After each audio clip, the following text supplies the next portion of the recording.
Hello and welcome back to WD18, the Watford fan channel, for a very special video about a new Watford podcast called Enjoy the Game. As you can see, I have a special guest with me, Lionel Birnie. How are you, Lionel? All okay? I'm very good, thank you. Yes, thanks for inviting me on. Pleasure to be here. Looking forward to chatting to Lionel today. This video is, of course, brought to you by the Mad Squirrel, the forward-thinking brewery that is just 7 minutes from Vicarage Road. That does the best beer in Watford. Have you been down there yet, Lionel? I haven't, but I am very familiar with their beers. You can buy them around my way as well. So yeah, very, very good sponsor you've got there. Thank you. I appreciate that. Yeah, so let's get straight into things. We're going to be talking about a new podcast, but Lionel, let's start off a bit about you. Tell us a bit about your background and what you do.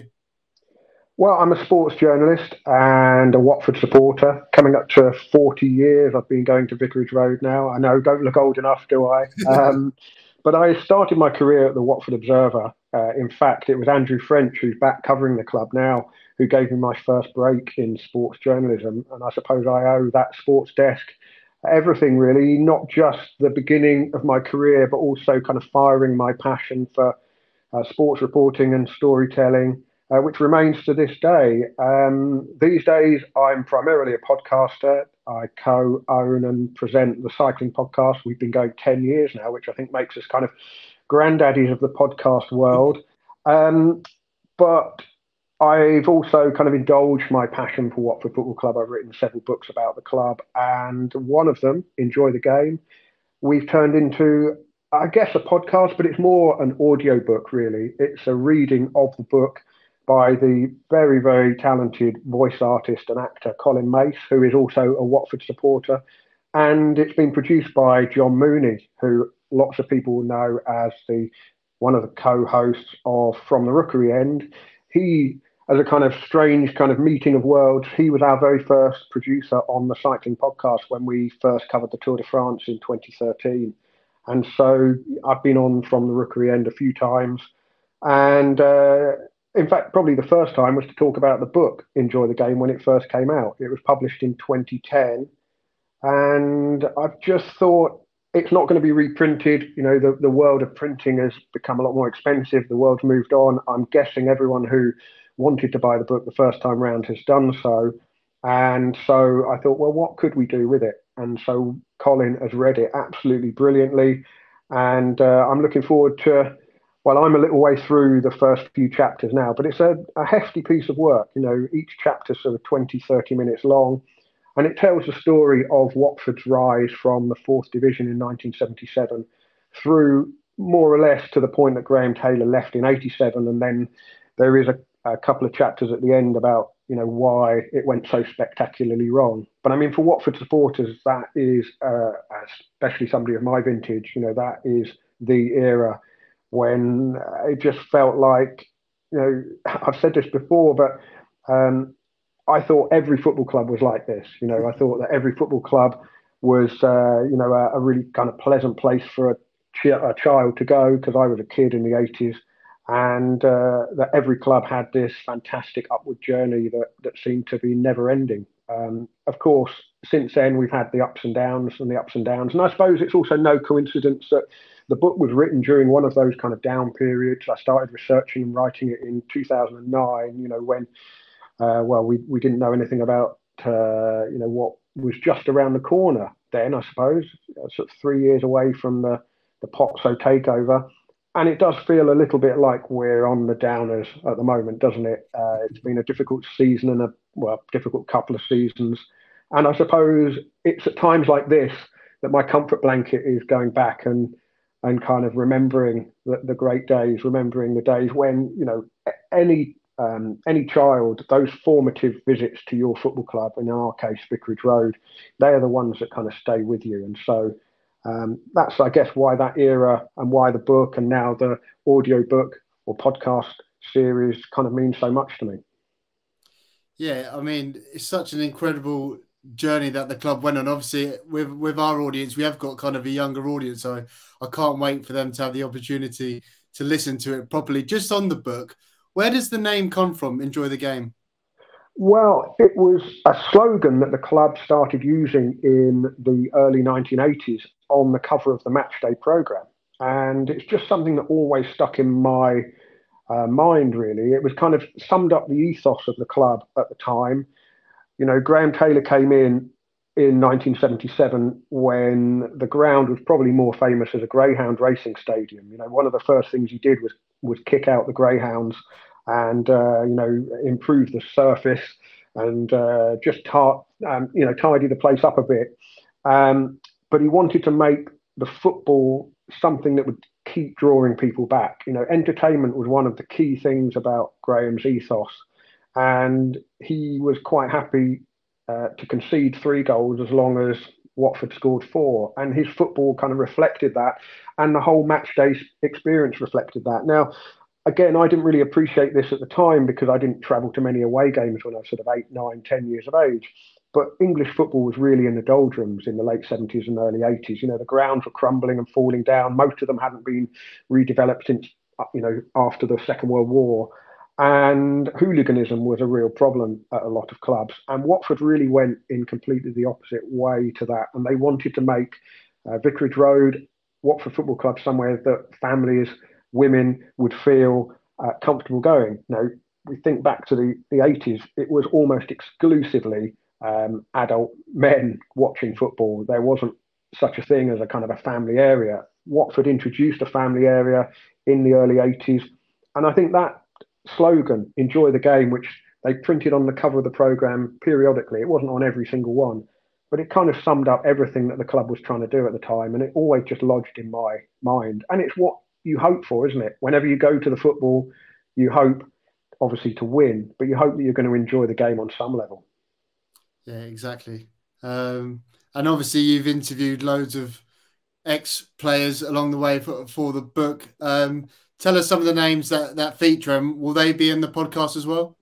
Well, no, because it's a reading. I suppose if you've ever listened to an audiobook, that will give you more of a sense. Although, you know, Colin does really inhabit the characters of the players and especially Graham Taylor in his reading. As I say, it's a really remarkable piece of work, and it's quite spine-tingling to hear my work brought to life the way Colin has done it.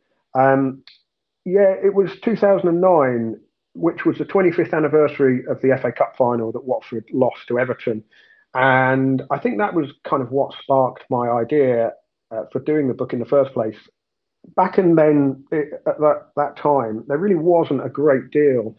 There weren't podcasts. There wasn't kind of a lot of resource material that you could just pluck and kind of re-immerse yourself back in that era, other than the sort of match programs of the day.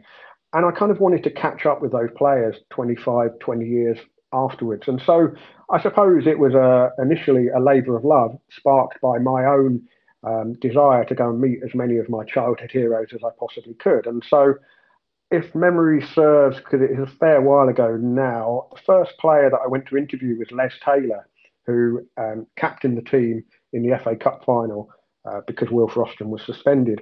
But I just knew how to get hold of him because he was the manager of the Oxford United women's team, and they had an email address on their website, and I just pinged them. I thought there's a fair chance that Les will see that, and so I pinged him a message. And then at the end of our interview, which was done at the Kassam Stadium in one of the offices there, I sort of said, well, who else are you in touch with? And he gave me the names and numbers of a few more of the players. And then I kind of went on this 6-9 months journey around the country. A lot of players still live fairly locally. I met Luther Blissett in Berkhamsted, Steve Terry, I think I met in Berkhamsted as well. But I went up and down the country. I went to see Steve Sherwood in Grimsby, where he was still running his insurance business at the time. I think I met John McClelland in a sort of Holiday Inn in Wakefield after he'd finished his post round. I think I met Steve Sims in Costa Coffee on the services near Leicester Forest East, I think it was. And so gradually, one by one, I kind of ticked off the interviews, and I went and spent an hour or two with each player, and I kind of tried to target each interview to get the most material that I could out of each person, knowing that, of course, at some point I would have to contact Graham Taylor, and he might have been a little more reluctant to go and relive those years. just because Graham was he was a real custodian of his own career and his own storytelling. And I wondered how he would feel about just a journalist / supporter coming along and picking his brain. But he was fantastic. He asked me who I'd interviewed, prior to contacting him. So I kind of gave him a list. And I think because I'd given him a list of sort of 12, 15 people, he thought, well, this guy's obviously fairly serious. I then also reminded him that he had interviewed me for a job at Watford back in the 90s, which I didn't get. I got down to the final two. I didn't hold it against him. And then, we met up at the Belfry, the golf course near to where he was living at the time in the Midlands. And it was just remarkable sitting down. Everyone else I'd interviewed for sort of, I don't know, an hour, 2 hours, whatever. Graham was just like literally an open book. And we talked.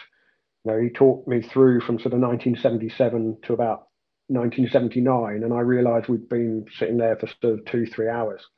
So in the end, I interviewed Graham more than anybody else, and as a result of Enjoy the Game coming out, that was the kind of the first step on the journey to actually working with Graham on his own autobiography. What turned out a few years later, but it was a great experience just tracking down the players. There were one or two that were tricky to find. Maurice Johnston, for example, was reluctant, which was a shame because he was kind of like one of my favourite players when I was a kid.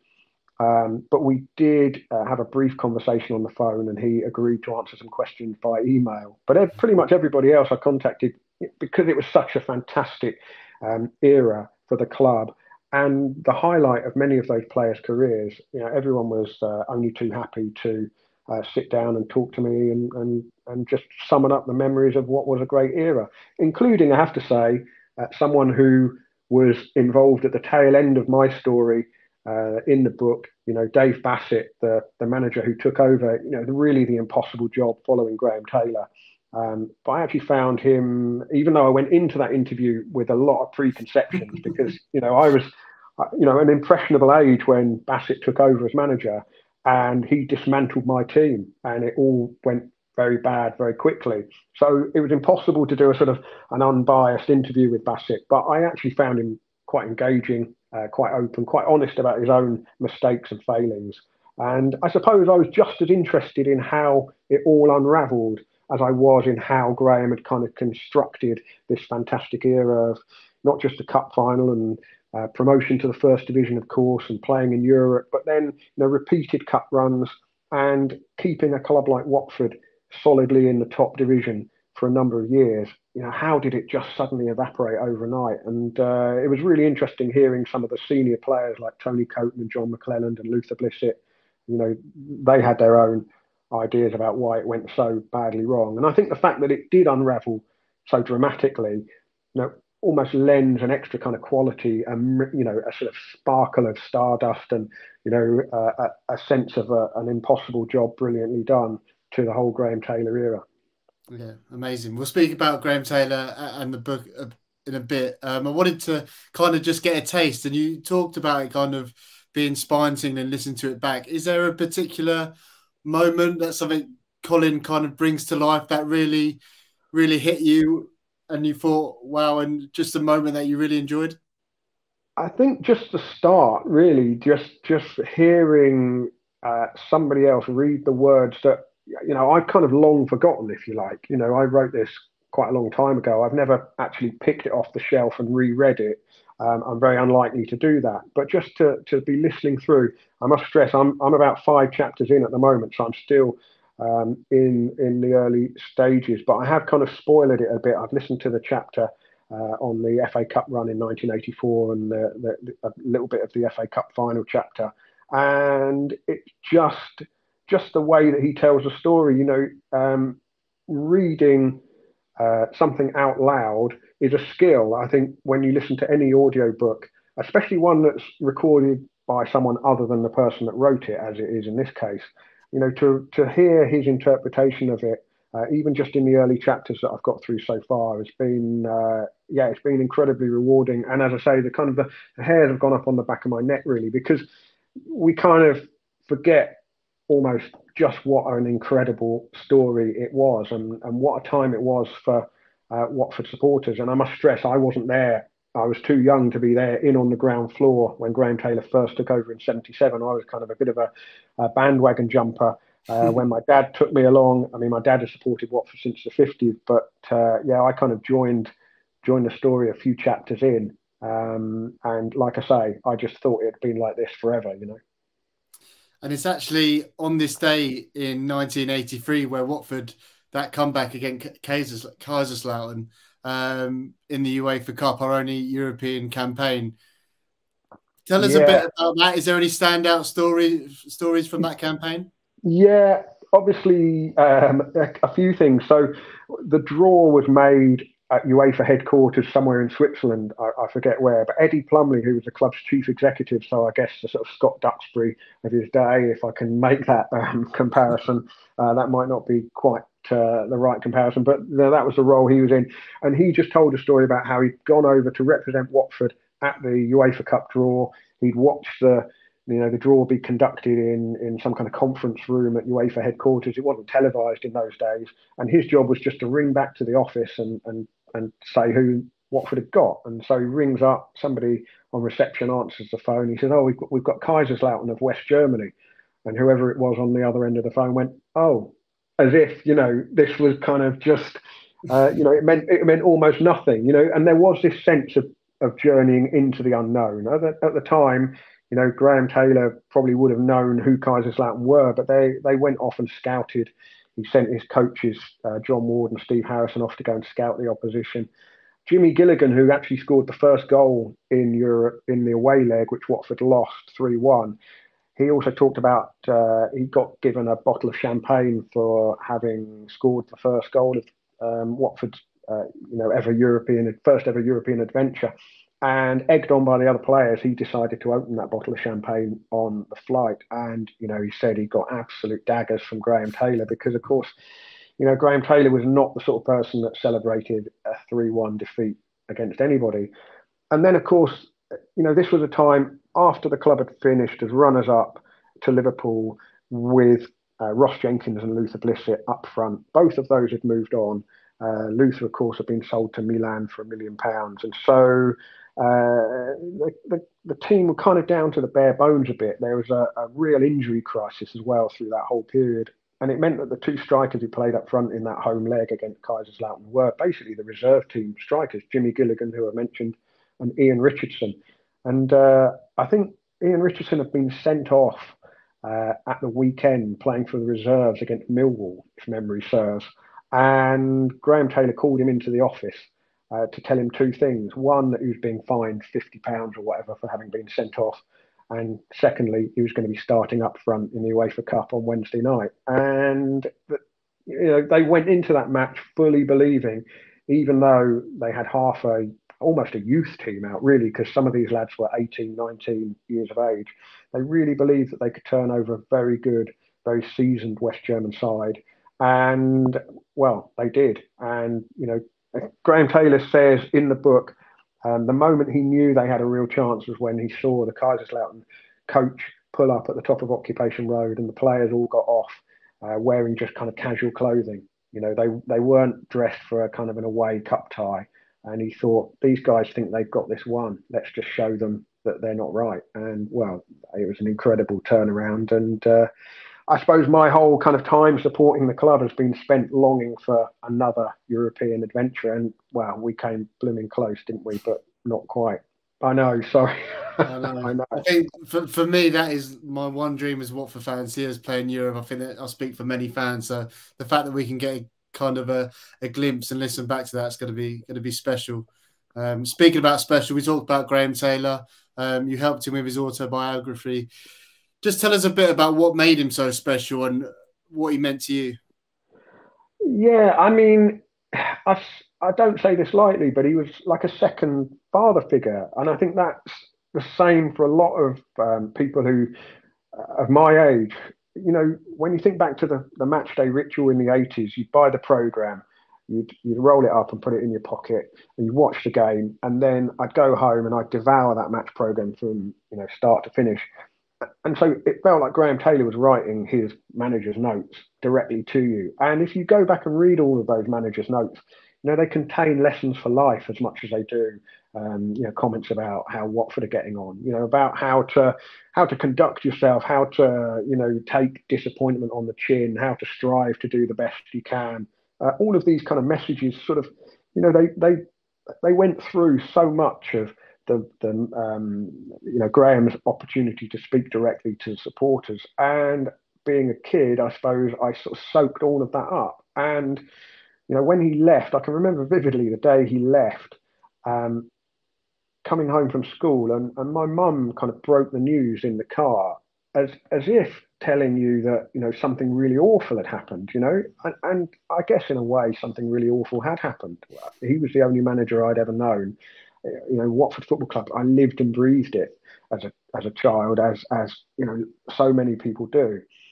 And then came the 10 years of kind of, famine, really, wasn't it, in a football sense? The club almost slipped back to where it had been when Graham came along the first time. And then, of course, he came along and did more or less the same thing again. We went on a very similar journey in a very different football landscape, it has to be said. But those back-to-back promotions, winning the title at Fulham and then winning at Wembley in the playoffs. And then even though the Premier League season didn't work out the way we all hoped, it was like reliving that childhood, but as an adult, and celebrating it and enjoying it and embracing it, and imagining that must have been what it was like for supporters that were older than me. And Graham Taylor kind of gave us all of those memories. He was the architect of it all. And so, as I said, I was interviewed for a job at Watford in the very early days of my journalistic career. In hindsight, I'm kind of glad I didn't get it, because it would have taken me in a slightly different direction. When I did this book, and he was so generous with his time, I remember I was going to work and my phone rang, and it came up Graham Taylor shortly after the book had come out, and I really kind of froze, and I thought instantly, I'm not going to answer that just in case, or what does he want? Oh, he's going to bollock me for something that I've got wrong in the book, or whatever. And when I picked up the phone, quite sort of hesitantly said, "Oh, hello, Graham, how are you?" And he said, "Yes, well, thanks for sending the book, and I must be honest, I'm going to find it very difficult to read because it just so vividly captures, what we went through. But I have read a few bits, and thank you for writing it." And then he gave an interview on the radio. It may well have been BBC Three Counties, in which he mentioned the book, and that sort of knocked me sideways as well. And at some point, I think I said to him, "Look, Graham, you should write your own book about not just your time at Watford, but the whole of your football career. And if you ever need any help, bear me in mind." And at some point, there was another reason that I rang him for something else I was working on, and I mentioned it again, and he said, "Well, funnily enough, I am working with another journalist on an autobiography," and my heart really kind of sank, because I thought, well, that's my opportunity gone. And then maybe a year or 18 months after that, he rang again out of the blue and said, "Look, it's not worked out quite the way I was hoping. I'd still like to do a book. Are you interested?" I mean, obviously, yes. And then I got to spend a lot of time with him. Obviously, I didn't know then that he wouldn't be here to actually see his autobiography published, which was really difficult. To have to finish the book. I mean, we'd done all of the interviewing, but I hadn't finished writing it when he died in January 2017. But the memories of kind of going and visiting him, we went on these road trips, kind of retracing the story of his life. We started off in Scunthorpe, where he grew up and went to school. And we went and looked at, his old school and where he played football as a kid and where he lived with his parents. And then we went down to Grimsby and then down to Lincoln. And over a few of those trips, really kind of built up the layers of his life story. And I got to see a kind of different side to him than the one I'd already known, kind of the one that people had told me a lot about in writing Enjoy the Game. The single-mindedness, the kind of the determination to do what he felt was right, even if other people were doubting him. And they were all the kind of qualities that I think came across in Enjoy the Game, and hopefully came across in his own book as well. Yeah, two great books. We'll actually put links in the description for anyone perfect gifts for any family members, those books. But just on the podcast before we finish, where and when can we listen to it? Well, that is very much down to John Mooney as it stands. He's produced the whole thing. I mean, I've no idea the amount of work that goes into recording and creating an audio book like this. But as I say, it's 26 chapters, sort of average chapter length is probably about 25, 30 minutes. So it's a hefty piece of work. It will go out during the next international break. I mean, obviously, football falls off the cliff a little bit during the international breaks, doesn't it? And it will be released as a podcast. And I think the first episode will be on the From the Rookery End feed, and then there'll be a link there to listen to the rest of it. So yeah, it will keep people going up to Christmas, hopefully. Perfect. I can't wait to listen to it. Lionel, thank you so much for joining. We're really looking forward. Obviously, we'll be sharing it on our channels if anyone needs to find the link to it, but it'll be in all your good podcast places to listen to it. We'll be back again on WD18 with more Watford content. So if you enjoy this video, make sure to like, subscribe, all that good stuff, and we'll be back soon. Up the Hornets.